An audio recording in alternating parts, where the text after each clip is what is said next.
سحر سے سپہر تک کتاب کے مصنف ڈاکٹر سہیل احمد خان۔ موت کا منظر۔ اس مضمون میں کتاب کے مصنف ڈاکٹر سہیل احمد خان نے مبالغہ آرائی سے مزاح پیدا کرنے کی کوشش کی ہے۔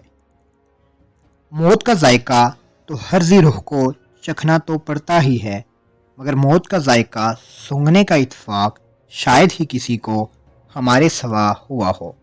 باعث تحریر آنکھیں میں منکیا مسمی اجمل خان، ولد اللہ دیتا، گاؤں تتینوٹ، تحصیل ہجیرہ، پنچ، کشمیر کا ہوں۔ یہ کہ مورحہ 24 اکتوبر 1947 بروز ہفتہ کو اذان اسرائیل علیہ السلام کو اپنی جان بابت بغیر تکلیف کے فروخت کر کے رسید لکھ دیتا ہوں تاکہ سند رہے اور باوقت ضرورت کام آ سکے۔ موت کے وقت راکم کی عمر تقریباً 70 سال اور 13 ماہ تھی، یعنی ابھی مر کے نصف سنچری سے کچھ بڑھ کر 70 سال کا جواں جان بوڑھا تھا۔ پوری زندگی ہم خود کشی کی محض دھمکیاں دیتے رہے۔ دل کی بات ہم خود جانتے تھے کہ موت سے بہت ڈرتے تھے۔ ایک دن موت سے ڈر کر بھاگنا شروع ہو گئے اور بھاگتے بھاگتے مر گئے۔ جب ہماری روح گھٹنے عبور کر چکی تھی تب ہم کو علم ہوا کہ مرنے جا رہے ہیں۔ اگر تھوڑی دیر پہلے پتہ چل جاتا تو یقیناً ہم کسی سے سفارش کروا کر، کسی کی رشوت دے کر یا کسی کو دھمکی دے کر موت کو ٹال دیتے، مگر اب پچھتاوے کیا ہوئے جب چڑیاں چگ گئی کھیت۔ یوں ہی ہم کو علم ہوا کہ ہماری روح قبض کی جا رہی ہے۔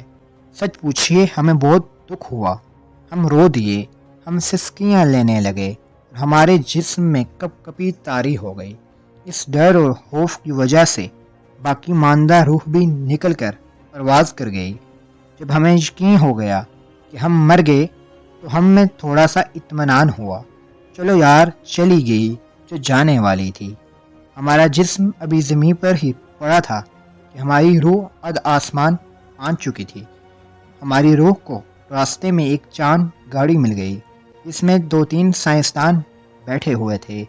ہم نے انہیں روکا اور فرشتوں اور سائنسدانوں کا تعارف میں نے ان دونوں کو کروا دیا۔ فرشتوں نے دنیا کے متعلق سائنسدانوں سے چند معلومات لی اور انہیں درج کر دیا۔ فرشتوں نے سائنسدانوں کی خاطر تواضع کی، پھر سائنسدان چل دیے۔ ابھی سائنسدان چند قدم ہی چلے تھے کہ ہماری نظریں اپنے جسم پر جا پڑیں۔ دیکھتا ہوں کہ 2 پولیس والے آئے۔ پوری طرح تصدیق نہیں کی کہ وہ واقعی پولیس والے تھے، لیکن پھر بھی ان کی لمبی لمبی ٹانگیں اور موٹی موٹی آنکھیں تھی کی طرف اشارہ کر رہی تھی۔ میں پولیس والوں کو دیکھ کر ذرا خوش ہوا کہ چلو میرا جسم بخیریت میرے ماں باپ کے پاس پہنچ جائے گا، لیکن کم بختوں نے آتے ہی میرے سینے پر پیر رکھ کر یہ بات کنفرم کی کہ واقعی میں مر چکا ہوں۔ پھر انہوں نے میری گھڑی اتاری جو مجھے جوانی میں ایک دوست نے دی تھی جو مذہباً ہندو تھا۔ گھڑی اتارنے کے بعد انہوں نے میری جیب کی تلاشی لی اور میری تنخواہ کے تمام پیسے جو تقریباً 4000 روپے تھے اپنی جیب میں ڈالے۔ میرے جوتے اتارے اور اس کے علاوہ میری وہ شرٹ جو میرے آخری جنم دن پر میری بیوی نے مجھے گفٹ دیا تھا وہ بھی اتاری۔ رقم کو دونوں پولیس والوں نے اپنی جیب میں نصف نصف کر کے ڈالا۔ پھر انہوں نے گھڑی جا کر ایس پی صاحب کو دے دی، جبکہ تھانے دار صاحب کے حصے میں شرٹ جو یقیناً انہیں تنگ ہوئی ہوگی، جبکہ میرا بوٹ انہوں نے جج صاحب کے گھر پالش کروا کے بھیج دیا۔ میری نعش تھانے میں پہنچ چکی تھی۔ ابھی تک کسی شہری کو کوئی پتہ نہیں تھا کہ میں مر گیا ہوں۔ بہرحال ایس پی صاحب نے بتایا کہ اس نعش کی پیٹھ پر 2 گولیاں مار دو اور عوام کو بتا دو کہ اس شخص کو کسی نے قتل کر کے فلاں جگہ پھینک دیا ہے، اور ساتھ ساتھ قاتل کی تلاش شروع کر دو۔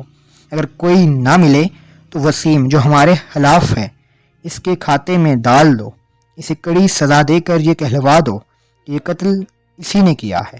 میرے گھر والوں کو جب میری نعش ملی تو سب سے پہلے میرے بھائی ہوش ہوئے کہ چلو یار اس کی زمین پر ہمارا قبضہ ہو جائے گا۔ پھر میرے بیٹے خوش ہوئے، چلو یار اب اسکول کوئی نہیں بھیجے گا۔